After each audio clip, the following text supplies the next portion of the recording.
The door is closed.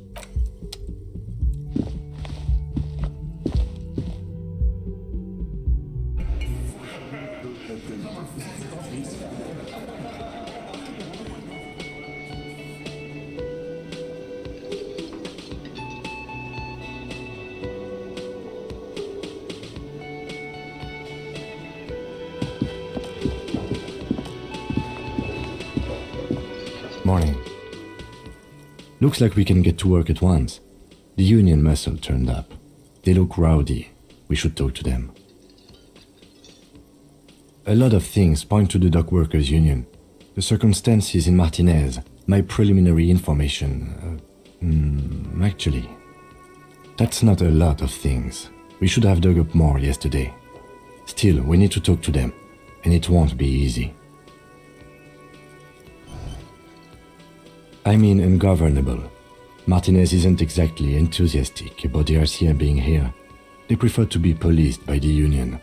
These men here.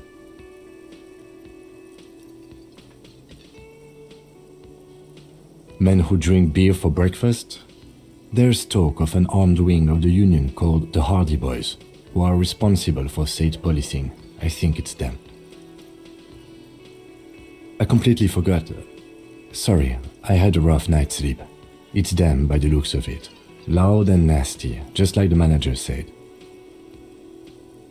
One loose thread less to worry about, and one big problem to replace it.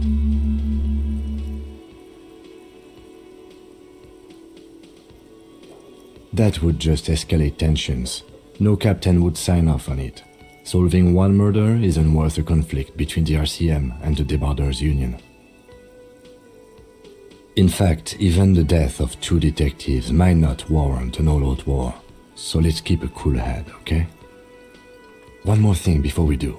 We don't have to talk to them immediately. We can walk right past them, continue with our business. Yeah, streetwise. Zoom right past. Do it on your own terms. But aren't you curious to know what they have to say about the murder? They're in no hurry to leave. They think they own the place. Anyway, I leave that choice to you. Whatever you decide is fine by me. Just a moment.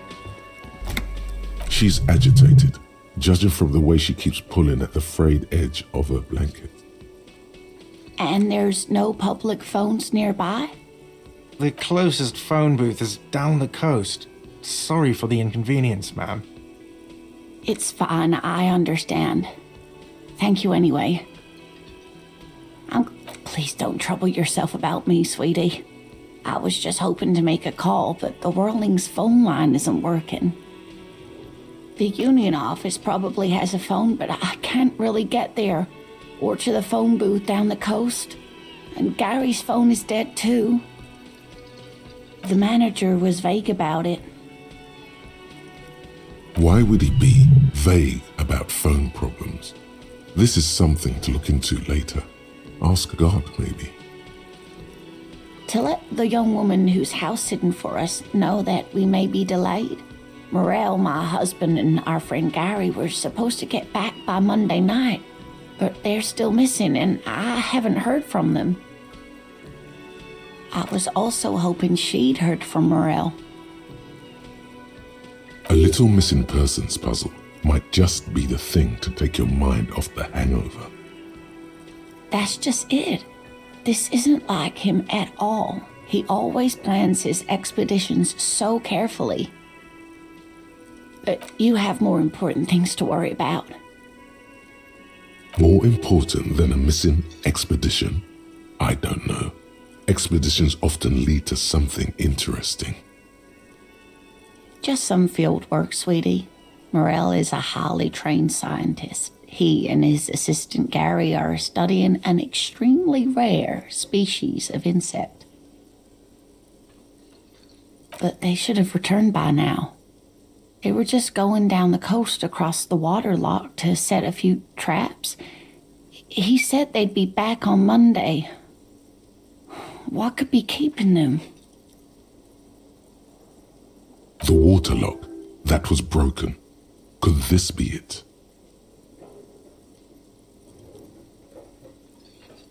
Oh, sweetie, it's nothing like that.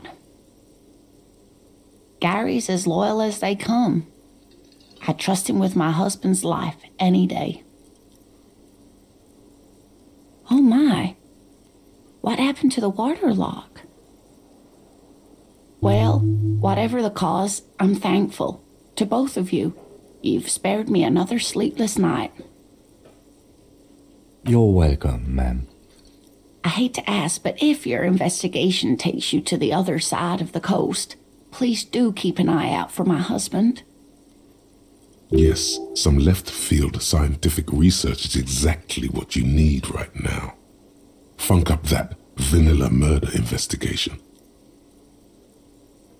And if you see him, let him know Lena is waiting for him here at the Whirling. He gets so tangled up in his work that he may not know the water lock's been repaired, and it's cold out there. Oh, you're such a dear. Thank you, sweetie. Oh, yes. A zoologist. A cryptozoologist, to be more precise. It's a pseudoscience that attempts to legitimize research into mythological beasts and urban legends. That's one opinion, yes. And people are entitled to their opinions. She's used to playing off such insults casually, but they still affect her. My apologies, ma'am. I did not mean to undermine your hobby. It's not a hobby, dear. It's a subfield of zoology, one specializing in animal species that are so exceedingly rare that many assume them to be extinct or even fictitious. Searching for such species called cryptids is difficult and often thankless, and frankly, many scientists are too lazy to do it. Universities these days are rarely interested in supporting real research. The quality of research at Revacholian universities has been on the decline, but you doubt there was ever a time when cryptozoology was embraced by the academic elite. Oh dear, I'm not sure where to begin. Well, his expression is slightly grumpy, but his eyes are always bright and curious, like a small boy's. And his palms are quite coarse from all the field work, but he's quite gentle. You can't go around Revachol feeling grown men's hands. If you want to find her husband, you'll need more concrete information. Oh, well, he's a bit shorter than you, but with a larger frame, and he has longish white hair, usually a bit uncombed. You might say wild, even. The lieutenant pulls out his notebook and begins jotting down the woman's description. One other thing, he'll likely have all kinds of field gear on him, even if he's not out in the reeds, just in case. We'll be celebrating our 16th anniversary this autumn. Not the most numerically satisfying anniversary, but I like the less obvious milestones even more somehow. By a dating agency, I'm ashamed to say. I was looking to get back into the scene after recovering from my accident, and he'd just divorced. We hit it off, and, well, here we are. She's skipping over some important parts. Perhaps you'll find out more later. I hope I've been useful. Oh, sweetie, it's fascinating, but I shouldn't bore you with entomological minutiae. The lieutenant gives you a sideways glance.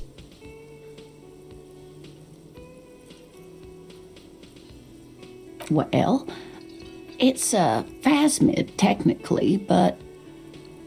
Ah yes, Phasmatodia, a diverse group of insects whose bodies resemble twigs, leaves, that sort of thing. Ghost insects, colloquially. Where other phasmids imitate sticks or leaves, this one's a living reed. It disguises itself among the reeds here on the Insulindian coast. Hence its name, the Insulindian phasmid. Perhaps you'll end up co-discovering the phasmid with us, officers. I knew it. We're gonna be chasing made-up insects with cryptozoologists. It's not made up, officer. I can assure you. It's simply elusive, so much so that most establishment zoologists doubt it exists at all. Well, some teenagers making out in the reeds saw one. They didn't know what it was, of course, but there was a brief article in a local newspaper about their encounter with a ghost insect that looks like the reeds. Gary sent us the clipping. Of course, most phasmid sightings turn out to be false alarms, but their description matched the Insulindian phasmid perfectly, and they didn't even know what they were looking at. Enthusiasm has wiped the worry from her face. Her eyes sparkle behind her glasses. I suppose I have something of a personal connection to the Insulindian phasmid. All scientists have their little hobby horses. Not at all. Why else would it hide itself so carefully? Oh, I doubt it. No one gets into cryptozoology for the money, sweetie. Yes, it can blend in almost perfectly among the reeds. It's how it stayed hidden all these years, centuries even.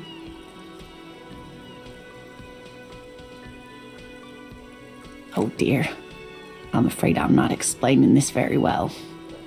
It is very special. Morel can explain it all much better. I wish you could hear him describe it. Then you'd understand, I'm sure. You're an enthusiastic idiot, but you're still an idiot.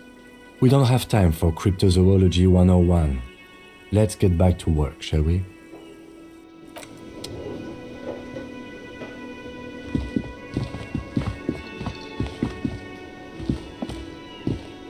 Can I help you?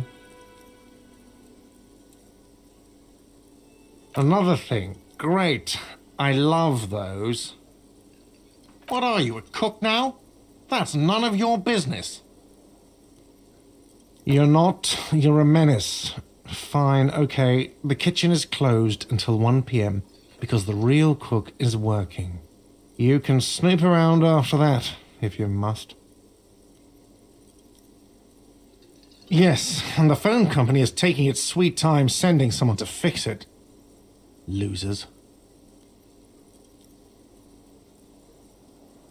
It's not strange, it's inconvenient.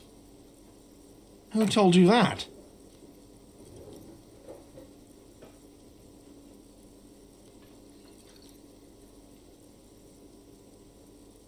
Fine, yeah, it looked like someone had messed with the wiring. It was shortly after the hanging, but I don't know if it's at all related. Plenty of arseholes around here who aren't murderers. If you do find out who cut the line, though, let me know, so I can forward them the repair bill.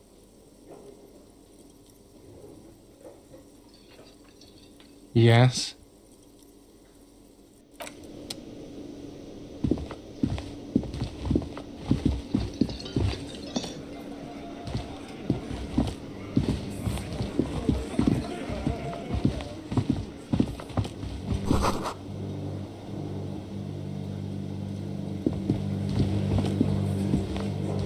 The man ponders his cooking utensils and gives you a little nod, acknowledging your presence. He looks up at you, then looks away quickly, shrugging and muttering something to himself. Shrugging is an international sign for, no, I don't know what's behind that door. The mention of mañana gets his attention. He smiles and delivers a whole slew of unfamiliar words and lively gestures. Then he falls silent again. The man says a couple of sentences in that strange language of his and then seems to wait for you to speak. I'm pretty sure he asked you a question. He doesn't know your language. You can just say something cool in return.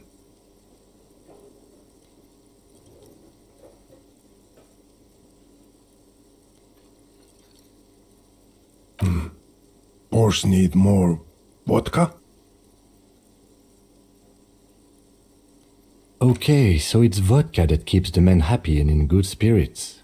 Clever move by the Union. Of course, vodka. Now that makes a very, very special borscht indeed. Turn it up and then ask for some yourself.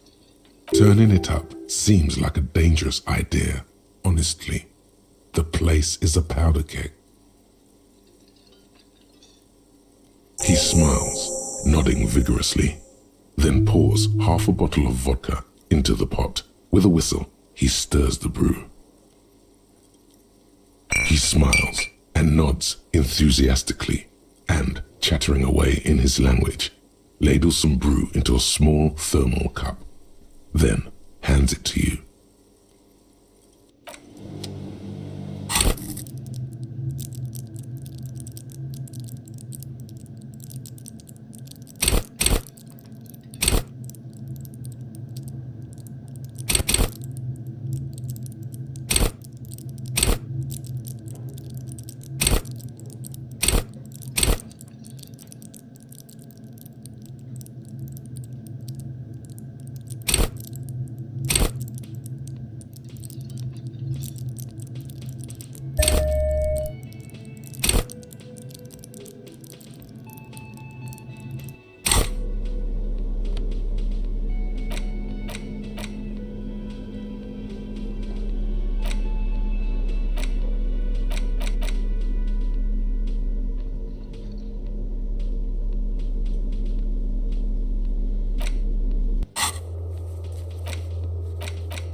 You see a heavy...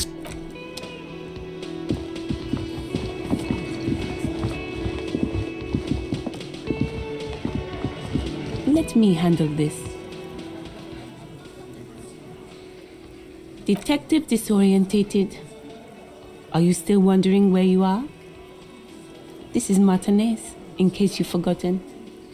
I advise you not to overstay your welcome.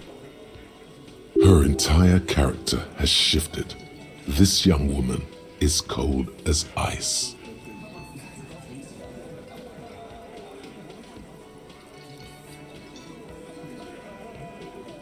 That's right. I am not a gardener.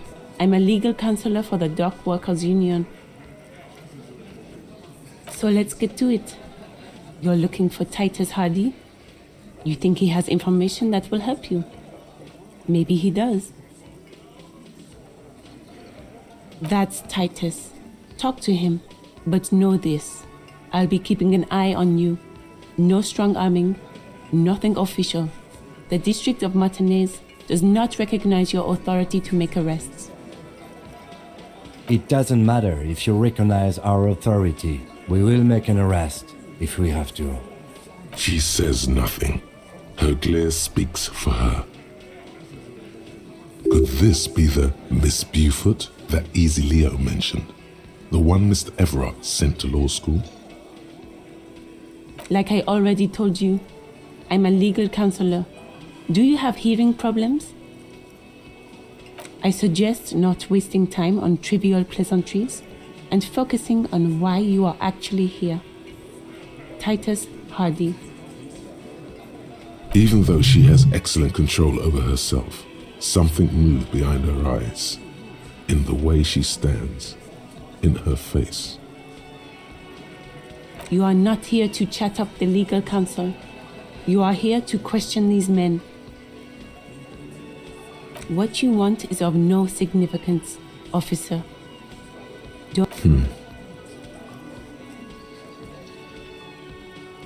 What are we going to do to you?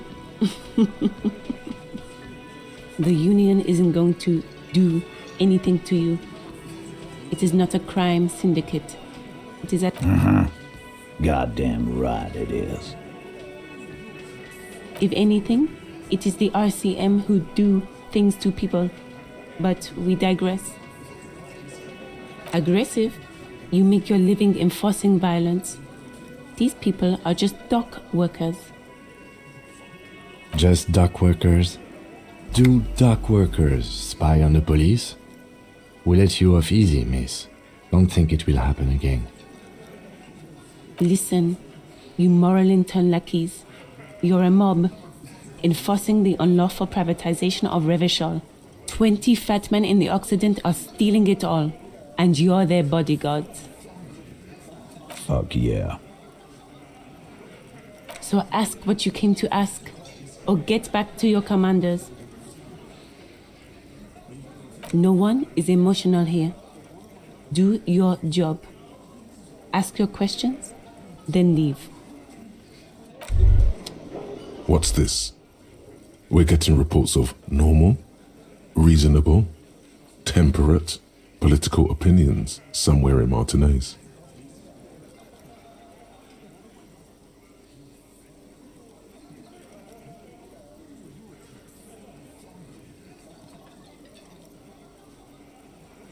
The air suddenly feels calmer, more transparent in a strangely tender way.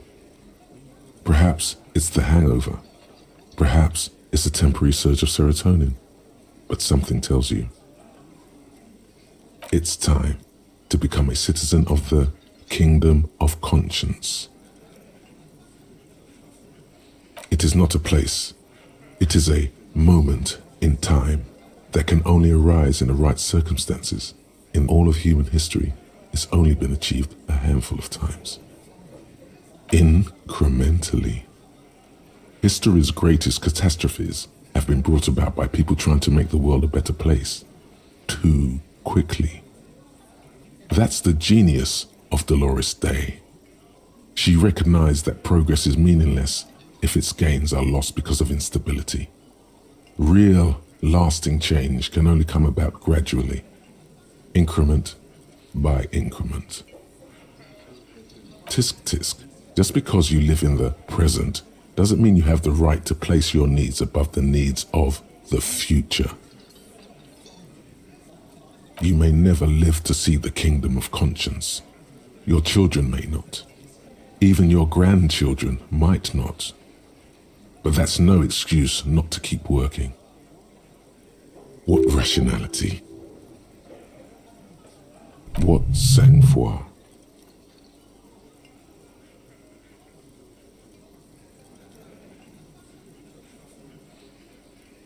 Do you believe the status quo is preferable to chaos and bloodshed?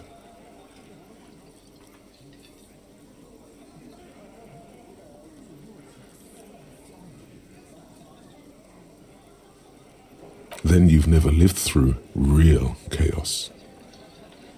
Sometimes, in the face of great disaster, defending the status quo is progress. The kingdom is difficult to comprehend and even more difficult to describe. Partly because humanity will need to discard many of the categories that define and limit it today. The Kingdom of Conscience is post-capitalist, post-national.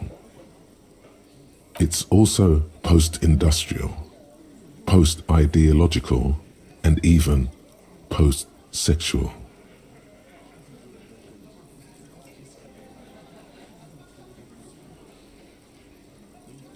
Slow down, Mr. Reasonable. Did you miss the part about compromising and taking things slow? That's right. Remember, real democracy is just around the corner for Revachol. When that real democracy kicks in, a long time from now, we are all going to be so much happier.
That sugary black rum stain on the counter makes you teary-eyed with joy. It's almost touching how syrupy and sticky it is. How long have you been up already?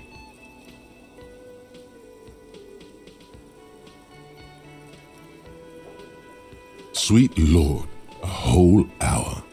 And you haven't thought about rum and lemonade in all that time? You've truly extinguished all trace of yourself.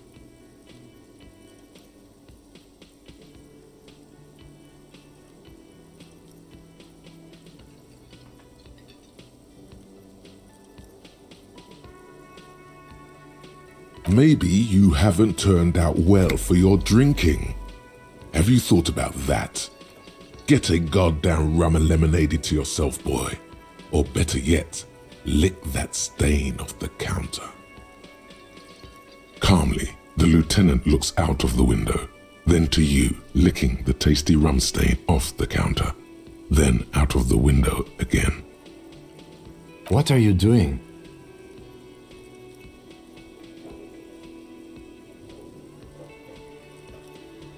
We should move.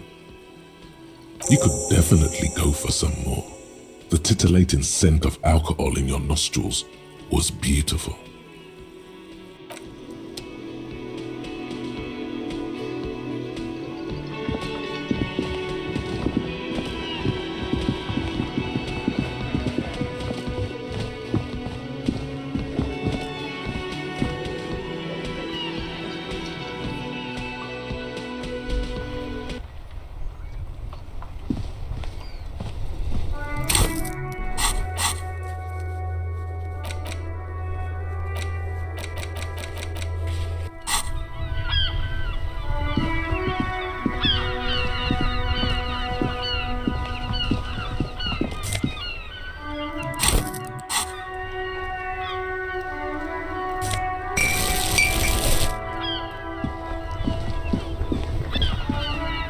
Dented yellow mailbox greets you with its graffito, bullet holes and an RCM sticker.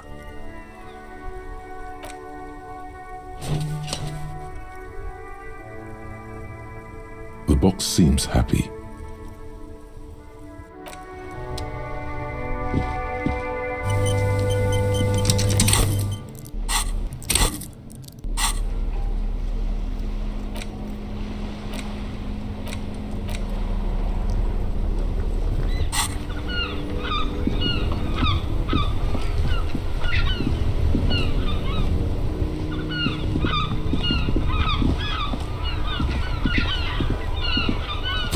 clean beaten wooden... We can sit on benches after we've... In the morning light, the white on blue police livery on the motor carriage cannot but catch your eye. Do something important? Something murder related? There's always something important. Doesn't mean you can't take a moment to admire this piece of machinery. This is a Caprice Canema, the Caprice Motor Corps follow-up to their highly successful workhorse, Caprice 40, and the answer to the Lum's racing breed, Ferv series. With its air-cooled, rear-mounted 12-cylinder compression ignition engine, driving the rear wheels through a 4-speed manual gearbox, the Canema is able to reach 100 kilometers per hour in 13.5 seconds and go on to a top speed of 180 kilometers an hour. The high center of balance is offset by a large battery bank mounted at the bottom of the cabin, feeding all the auxiliary systems and making the Canema effectively a mobile power plant. Due to a quite steep price tag, it is very unusual to see one in police livery.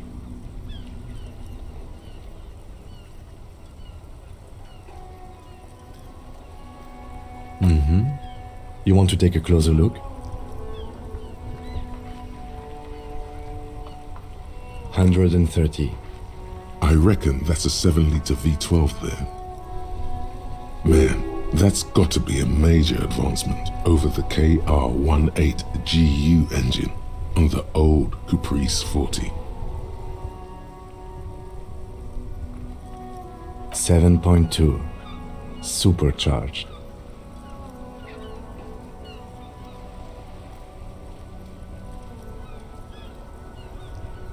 Yes, an extraordinary machine. It's nice and all, but why so modest? Put some zing into it. Flare it up. Slam it down. Helium headlights would improve the range and quality of the visual field a lot.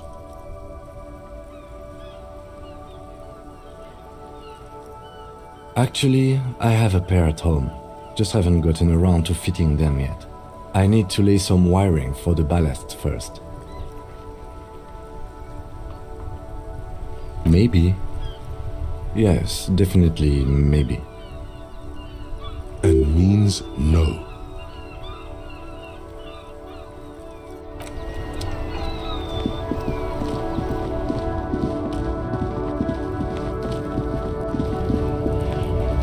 Looking for something? I don't know what you're talking about.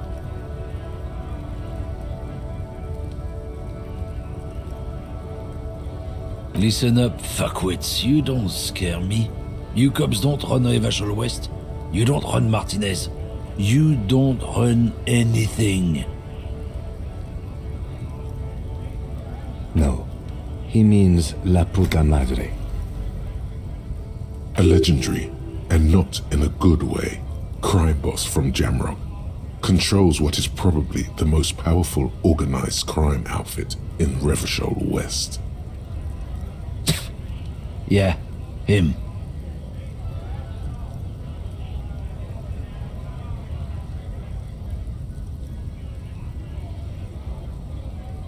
Then I presume you are familiar with his peonies.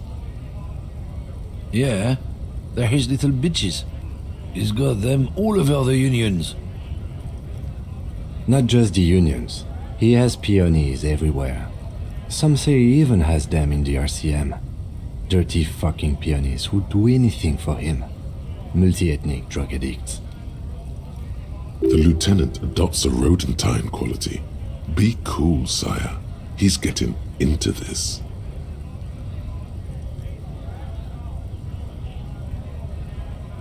You're not peonies. You wouldn't be investigating a drug thing if you were. No, of course not. We are not peonies. But if we were, and one of Madre's drivers were to be stealing from him, then it's a good peony's job to find out who that is. He's surprisingly good at this. Not bad at all. Look at him lurching. It's not a hard job. It won't take a long time. It won't make Madre angry. But a stupid fucking racist is standing in the way, protecting this fucking thief. I'm not scared of you or the mob. I'm under the protection of the Lorrymen and Carters Guild. You've seen the corpse in the yard, yes? You took a peek. I know you did. Does it look like his friends protected him?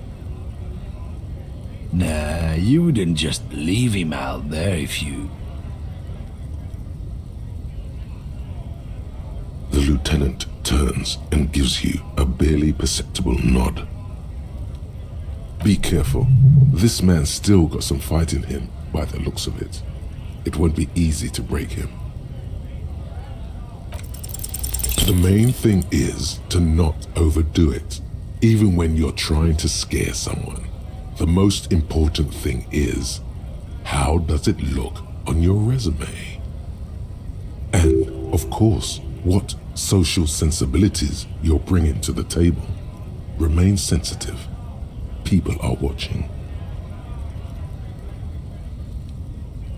Oh yeah? And what goods are those? There's some kind of homo thing?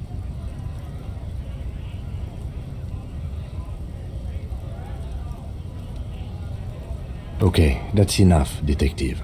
That's enough. Let's just go and ask Tommy, alright? We are wasting our time here.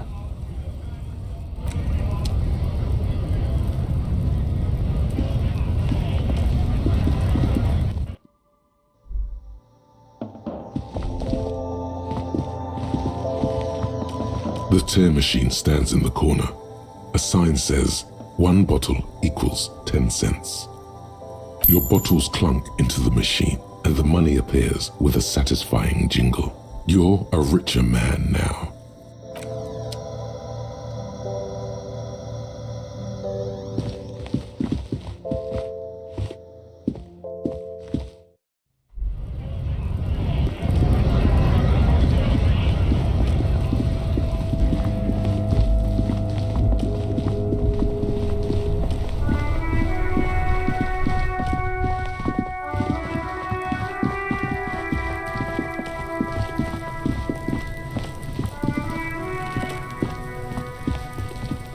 There are several footprints in the mud, left by work boots. Anywhere from 6 to 12 pairs have walked here. Maybe more than 12. No, 8 pairs of boots have shuffled back and forth in the mud. 1. Standard work boot, steel reinforced toes, number 46. 2. Standard work boot, steel reinforced toes, number 44. 3. Hobnailed work boot, steel reinforced toes, number 43. 4. Standard work boot, number 45 or 46. You don't know. It's a miracle you can tell the prints apart as it is. The cold must have preserved them. 5. Another standard work boot, steel reinforced toes, number 44. 6. An aberration, light as air, even pace, same make of boot, but number 41. Impossible to tell. Could also have been an adolescent. The gait is undeveloped. You're not bad. It's as if the whole world darkens. Everything else has a thin film of unimportance on it, and the tracks burn in the middle of it, in a strange, beautiful way. 7. The glowing outline of a standard work boot, number 46, but the imprints are twice as deep as the others. The weight exceeds 200 kilograms. 8. And yet another standard work boot, number 44. There's an aberration in the pattern of the sole, however. The right sole is smoother, more worn. How many?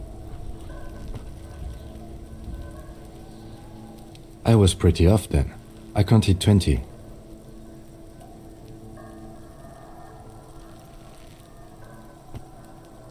I never got the hang of it. Hyperopia. Do you see anything out of the ordinary?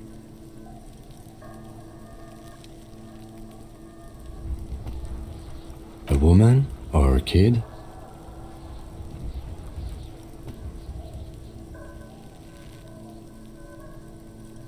Okay, how do you know? He knows it's hard to discern sex from a person's gait.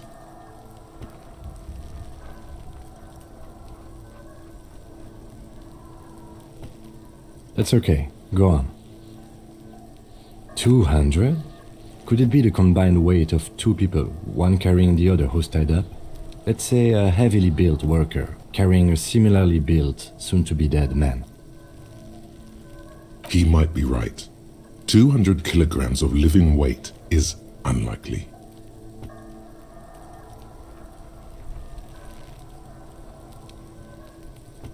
Possibly, yes. But why?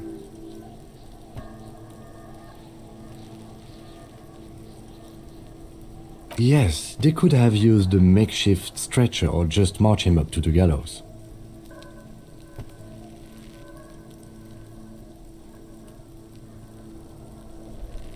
Even easier to carry on a stretcher, or between two men.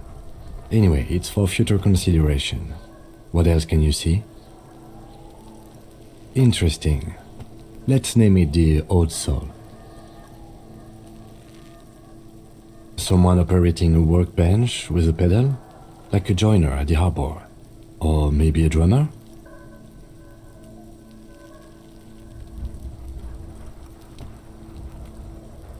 A drummer only uses their right foot for the kick drum.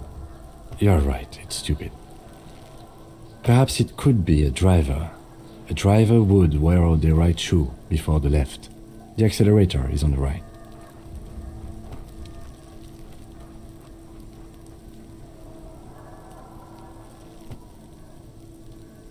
He doesn't seem to hear you, looking south toward the traffic jam instead. The machines are silent. The engines are all turned off. We should keep our eyes open around the traffic jam. See whether anyone strikes out as a potential suspect. Seems prudent, no?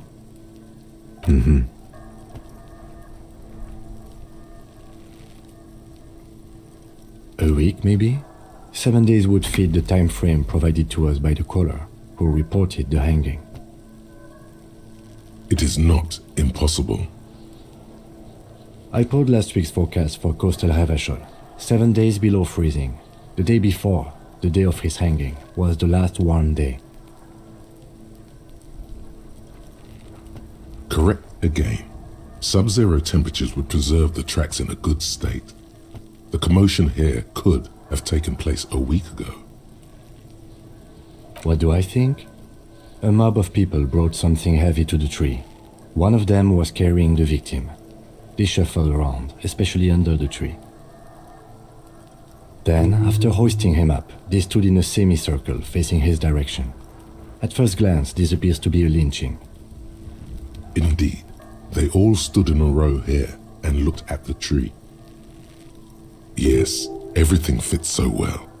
Carried him over, hoisted him up, watched him hang. This is easy.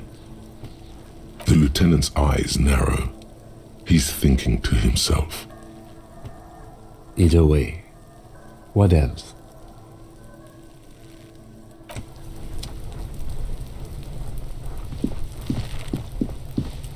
There he still is, looking right through you with his white eyes. The body below is entirely dedicated to that corpse smell. Emitting it is all it does now. Pneumonia only makes it worse. The combination forces tears out of your ducts. You manage to keep it in once.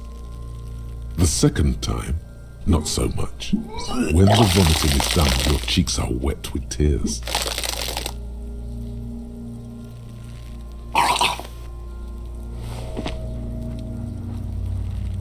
Nor does the wind right now. I've seen strong men turn themselves inside out for hours. You are facing tough odds here. Alcohol withdrawal makes it considerably harder. I've seen captains puke their guts out. It never gets easier. You never get used to the smell. Every Monday is cadaver day. Throw up, investigate. Throw up, initial autopsy. Throw up, bag it. Then drive to the station. Maybe throw up on the way there if you didn't bag the thing tight enough. I think I've lost my sense of smell. A white lie. Not being hungover helps too.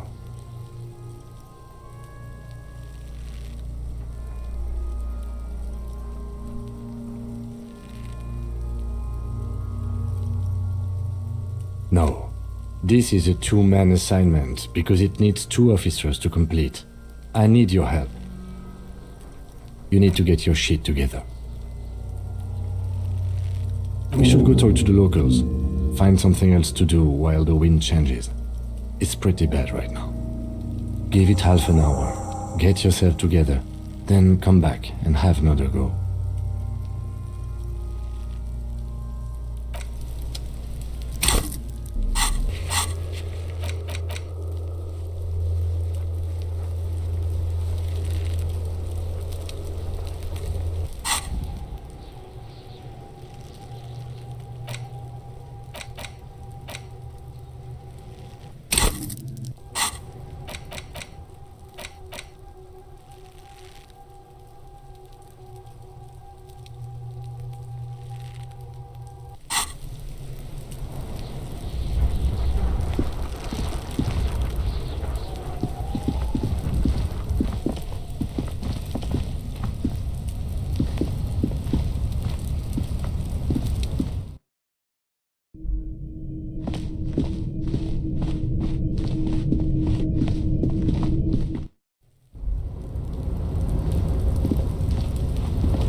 This trash container is locked. The sliding lid has a padlock that says, whirling in rags. With a well-oiled crack, the lock pops open. It should now be possible to simply raise the lid. Don't. Maybe you shouldn't. Just a feeling. A warning from some part of you.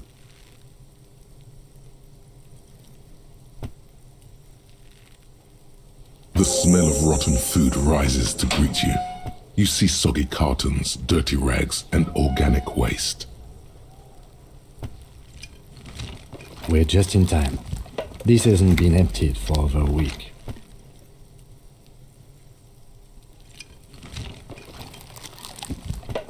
You see milk and egg rest with one broken egg in it. Some pasta wrapper. Picking up the soggy packages somehow feels familiar. You've done this before. The movements are recorded in your elbows, the methodology in your fingers. You're used to this. No, searching for evidence in the trash. A box falls into pieces in your hands. Batiste Soleil cereal. There are plastic pasta packages below, and turbo noodles. Nothing of note, however. Among the threadbare kitchen towels, something catches your eye. A pair of denim trousers. As the legs of the slime-covered jeans begin to unspool from the garbage, a rank corpse smell fills the air. Are these the victim's clothes? The smell is not nearly as bad as the cadaver. These clothes could not have been in contact with the deceased for more than 2 days after his death. Cadaver odor is faint. If these belong to the deceased, they were removed when he was still in the early stages of decay. Drop them in here, officer. Yes, I think the clothes were taken off to get to that armor he wore, then discarded. They must have stripped him of it fast too, the scavengers, in a matter of days. Guitar-marked blue jeans. Pockets empty, or emptied. He wore them with a belt, too, a white belt. The loops appear stretched, but the belt is missing. That's it. Do you see anything else in there? I have another bag here. Something slimy catches your eye. A drab, long-sleeved shirt, olive-colored, appears from the food waste, dripping with pus. This is a military-type overgarment. No label or serial number. This is the kind of rib-knit shirt that's worn over light armor to conceal it in an urban scenario. Anything more? The rest of the rags are just kitchen variety waste. A yellow old mug that catches your eye. But other than that... All right. We should go to Gart again and ask if he knows who put the clothes in the trash. It could be as simple as someone from the hostel cleaning the yard. Or that one. I'd advise against confronting that force. The fuck's he on about, kids? You hear that, Kuno? He thinks you're an infant or something. See? Not really. All we know is the victim's clothes are in the trash, the lid was locked, and his establishment had the key. It's just a small loose thread. The lieutenant nods, then looks back into the trash container. It's just organic waste, cold and slimy on your hands. Apple and potato peels mostly, unidentified sludge, and the occasional chicken bone thrown in for good measure. But hey, what's this? A blue piece of plastic sticks out from the apple peels. It's shiny, looks like the corner of something. Something larger, a clipboard. A blue plastic clipboard with moist papers hanging from it. They look badly damaged, but you can still make out forms and notes, written in a man's handwriting. Officer, is that your paperwork? Yes, it is. Look. This plastic has the RCM street grid on it. You've even got an autopsy form. If you don't mind my asking, how could you have let your paperwork end up in the trash?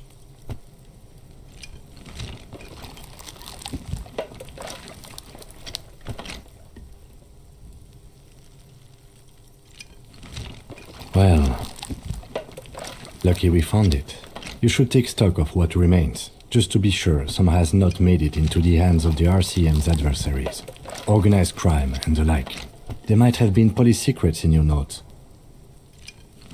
It would also not hurt to start taking notes on the case. Now, tell me what your eagle eyes see. Or are we finished? You pick out a broken mug with an oddly racist depiction of the yellow man frolicking in saffron. Only in its social sensibility.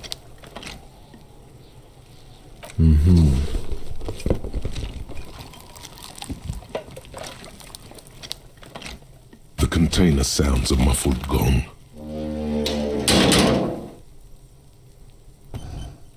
That's one thing off the list. I think we got it all.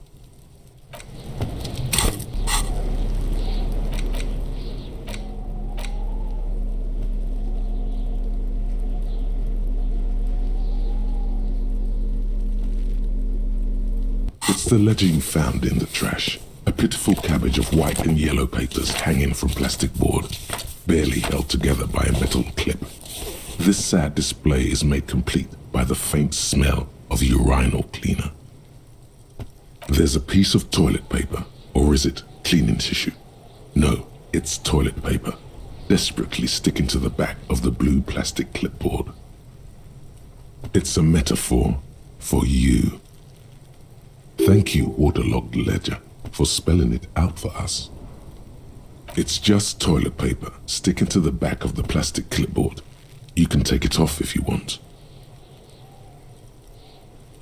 Still wet, the toilet paper peels off the plastic easily. All you have to do is shake it off with your finger and voila, the ledger now looks marginally better. An aluminium block runs the width of the board, biting down on the paperwork.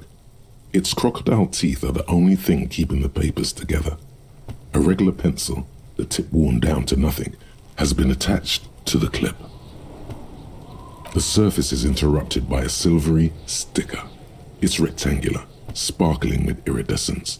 You don't know how you didn't notice it before. Looks like an official mark, made to be low visibility outside the right circumstances. It is similar to the RCM watermark on your blazer the lieutenant mentioned. Didn't he say something about the headlights of his motor carriage?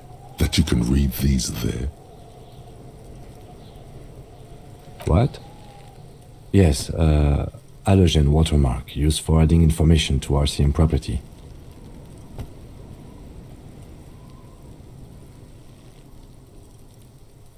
It depends. Aside from an anti-counterfeiting stamp, mine has my station number and address. The information varies by date of issue. Maybe yours will have how many cases you've solved. Any capable light with the right wavelength will do. Yes, RCM vehicles have had lights tuned especially to reveal halogen watermarks. This means you can read the watermarks if you just turn the lights on. Okay. While a bunch of sodden papers sag from the clipboard in your hand, it's a sorry sight. They're not exactly white. They're yellowed in patches by sunlight and alcohol and covered in dense blue handwriting. Ink escapes into watercolor patterns, reaching its tendrils across entire pages. The paper itself is checkered with faint red lines forming short paragraphs. Once in a while, there's a red stamp that exclaims, "Case files commit to paper." The case files themselves are plenty. You count more than 100 sodden, crumpled up, earmarked pages falling apart in your hands. They appear to be sufficiently organized and extremely dense, if mostly illegible. Work, strife, poverty, the Jamrock Quarter. These are handwritten logs of investigations dating back to January 51, this year. The exact number is hard to estimate due to missing pages and an odd naming convention. But there are at least 20, maybe 30 cases undertaken, not completed, mind you. It's the middle of March. You have attempted 2 cases a week on average. What do you mean? Is that all? The notebook is annual. It says 51 on what remains of its cover. A molten strap of cardboard. Everything prior to this must have belonged to a previous volume. In short, there was more. Huh? 2 complex cases to undertake is a lot, yes. You really have to push yourself. I would not suggest it, lest you start making mistakes. 2? That's a lot. I didn't mean to say you are making mistakes, by the way. That was presumptuous of me.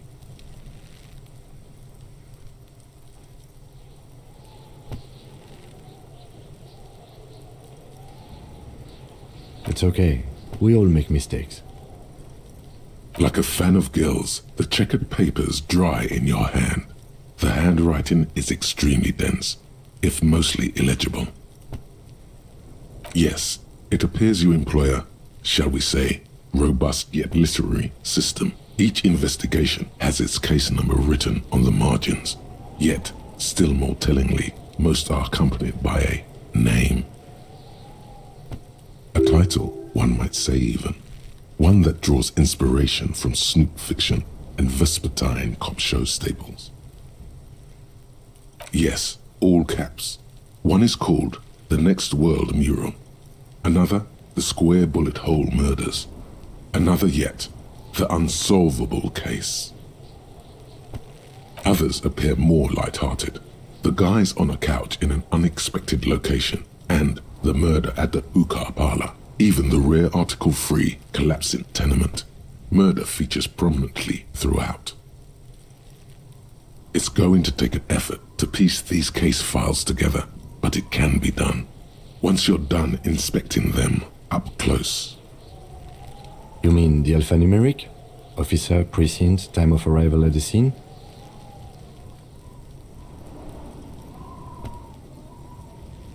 Oh, you mean the titular? Yes, well, so do I. In our defense, almost everyone in the RCM does.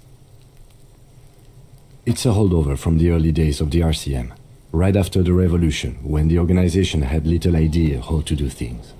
It persists in an unofficial capacity. Officers use these titles to refer to their work among themselves. Again, in your defense, I seem to have named one the man with the hole in his head. That was a real person. His death was real. Still, I named it that, to amuse myself. I pray his loved ones never find out. Rail spiked through the head. He died. It was a workplace accident.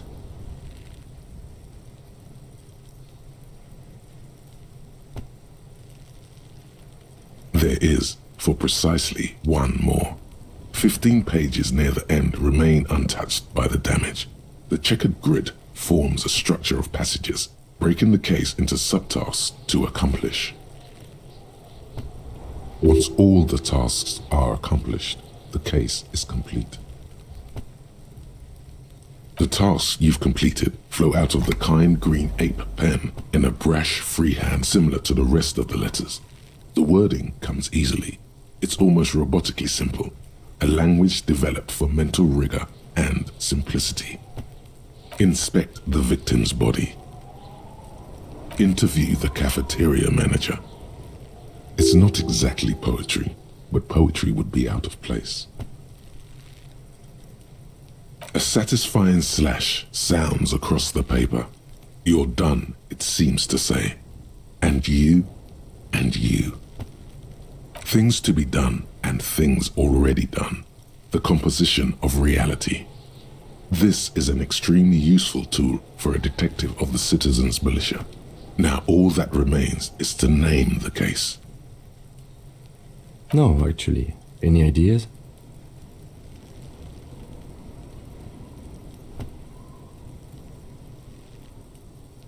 Great. That's great. That's actually what I was thinking too. The Hanged Man. Good, strong name. We have a very good name for the case now. I'm going to start calling it the Hanged Man. It's good we sorted this out. You don't exactly close them, so much as distance yourself from the smelly papers. They're a little further from your nose now. Yes, you can piece them together using the alphanumeric code on the margin. It always begins with HDB 41, then date of initialization and time of arrival on the scene, followed by the title. For example, HDB 41120111700, The Next World Mural. Why yes, your precinct number is 41. Every last alphanumeric in the files begins with it. And these are your case files. It's safe to say HDB are your initials.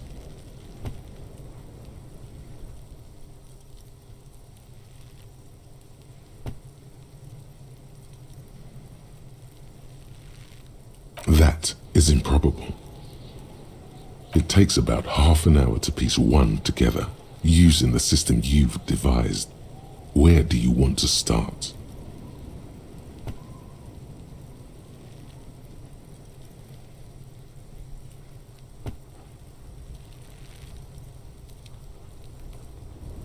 This one is relatively easy to reconstruct. Overnight on 1202, a graffito, nay, a mural, appears on an 8-story tenement overlooking central Jamrock. The building is a sparsely inhabited ghost tower, part of a failed real estate development called Grand Couronne. Cause of failure: rent too high. The mural is enormous. 2 silhouettes, a man and a woman, are kissing. The text cut into their form reads, "True love is possible only in the next world. For new people, it is too late for us. Wreak havoc on the middle class." People call it that thing and that fucking thing. It's visible for miles. In 2 days, the station's complaints desk gets clogged with requests to remove the bummer. You and your partner are assigned to the case. The graffito crew is easy to track down. Only the belles-lettres have the literage of industrial paint to cover the surface. One of the graffito artists is rumored to be rich. They take responsibility for the execution, but not the design. The ideologue of the Next World mural, as the crew calls it, remains an unknown. The case files do not show you finding the author of the design. The crew agrees to clean up after themselves. However, your partner, JV, is against the removal, citing public support for conservation. This leads to a debate in Precinct 41, which then spreads to the streets of Jamrock, ending in a rare plebiscite organized by you and the rest of Row 3. The 9,000 people subjected to the mural's message, all of Lakeside, Central Jamrock, and Villalobos, plus half of the eminent domain, participate in the vote. Although the case begins with what appears to be a lot of rambling on the streets as to how juvenile and stupid the mural is, given a choice between 2 options. A staggering 78% of voters choose to keep it. Turns out the opposition were a loud minority, and that love truly is possible in the next world for new people, and it is too late for us.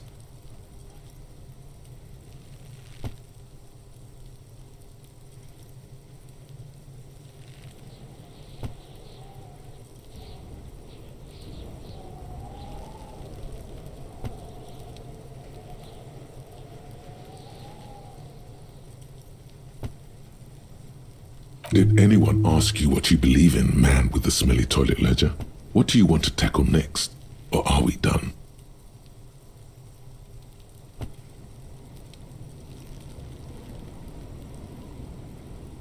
Not much has changed in the meanwhile.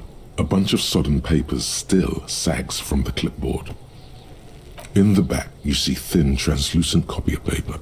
Some neon yellow, some bright red. All covered in boxes, like marching armies. These look like official forms, waiting to be filled out. Then rip them from the binder and hand them out, according to type of form. 3. The topmost are misconduct fines, the middle ones are station calls, and the bottommost are field autopsy forms. Each is easy enough to make sense of. You don't have to be an intellectual giant to do police work. A monetary penalization ranging from 20 to 250 real.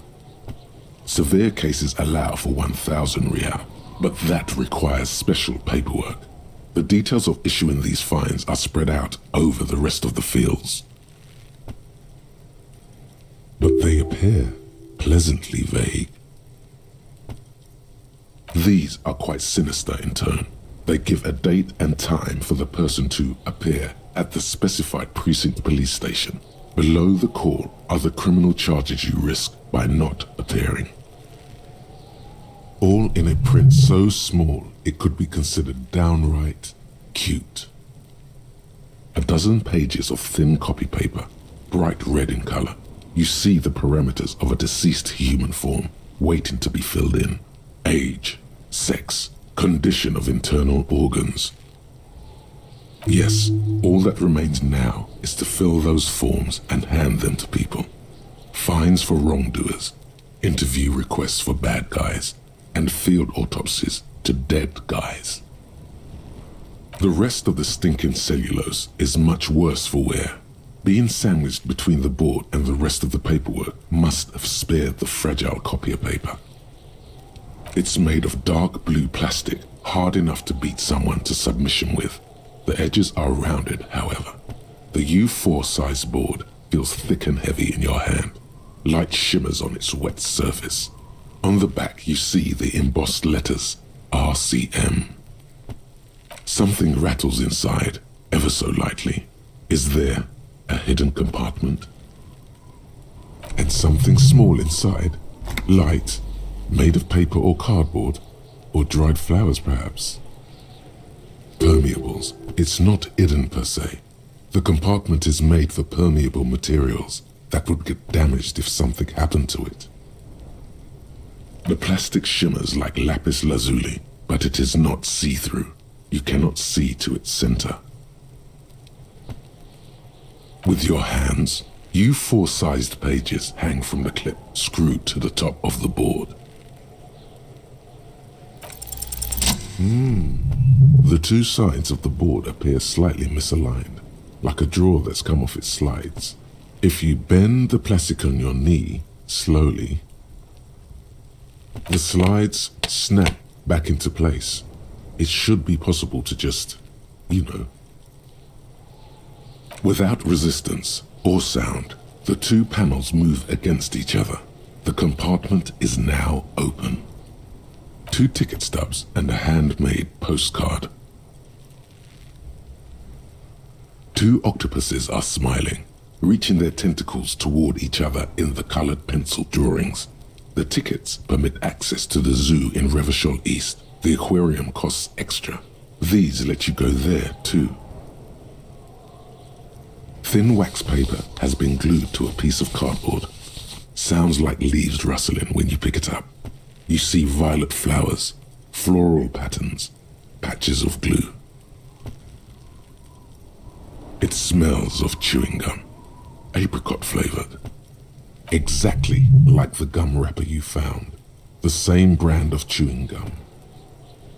Familiar handwriting lines the inside of the card, looped, round letters in a woman's hand. A young woman in her 20s. There is care, effort, and a smile, you think, although that is not something you can read from someone's handwriting. Harry, it begins. You're already reading. I wanted to write you a letter so you can read it when you wake up. Maybe it will make you happy.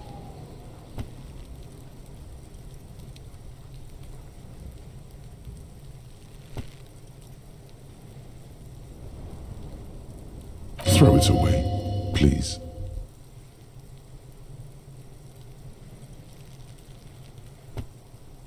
A merciful wind blows in from the bay of Revachol, dusting the ground at your feet and raising newspapers far away. You feel the card slipping into it. Your hands shake, holding onto it. Every morning when I step out and you're asleep behind me, it says, I find a little piece of sadness in me. I carry it in my chest down Voyager Road. Every step I take, it grows. By the time I reach the fuel station, it has filled me entirely. I step onto the light rail and look back. Sparks fall from the bow collector.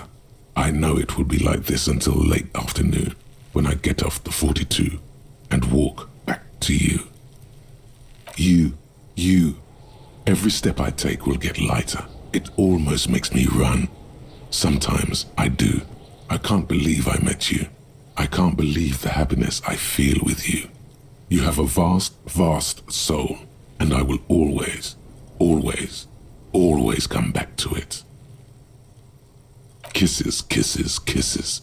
You feel the air sucked out of your lungs and the blood sucked out of your head. Everything around you gets dark. Small white dots appear. Sparks fall like snow from the bow collector, a streetcar distancing. You feel the ledger slip from your hand. No, hold on. To what? There's nothing. Detective, is everything all right?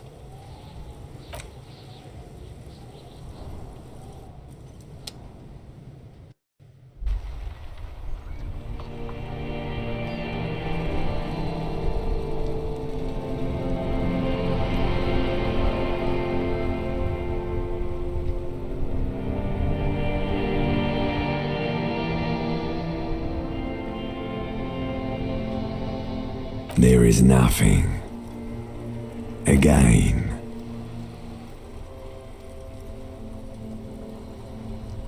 Well, almost nothing. There is the ground below you, that's still there. And the small light that's on, fluttering, somewhere in the basal ganglia. That's me. Blue eyes, that's me.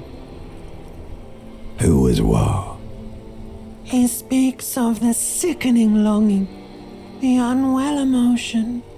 Even in the darkness, he's grasping for it. Still trying to hold on to the great sorrows slipping in the water. Slimy. Here in the paleo-mammalian cortex, we call it the shadow. Because it's always there. Tell him. Ah, yes. In the olfactory system, they call it the apricot chewing gum scented one. It's unhealthy of them to linger on it so. But as they say, what do you do? It didn't smell nice. It smelled like betrayal. There is no Voyager Road. There are no roads, no houses, no lights in the windows. It's all on pause. Bloated corpse of the past resurfacing. Beautiful. Believe me, stupid ape, its lack of beauty was not the problem. Yeah, man. What was that about?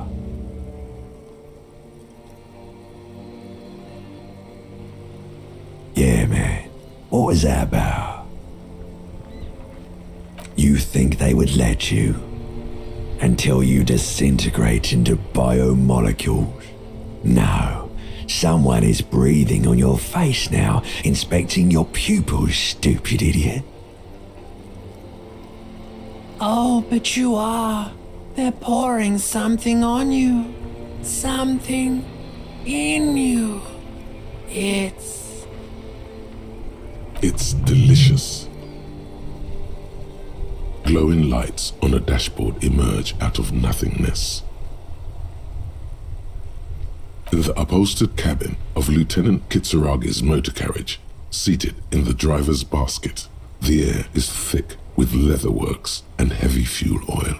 Cold water runs down your chin. Drink. Water. The water is cold, silvery, the stuff of life itself as it pours down your parched throat. The pounding in your head recedes. The darkness parts. Drink. You haven't drunk water in 2 days. Did you know the human body is not made to survive on alcohol alone? You need a secondary form of hydration. With greedy gulps, you down half a liter of cold water. Some of it spills on the driver's seat. The lieutenant pays no heed to it. What happened? You were reading your paperwork. Then you passed out. I carried you to my kinema to take you to a hospital. Then you came to. 10 minutes, maybe.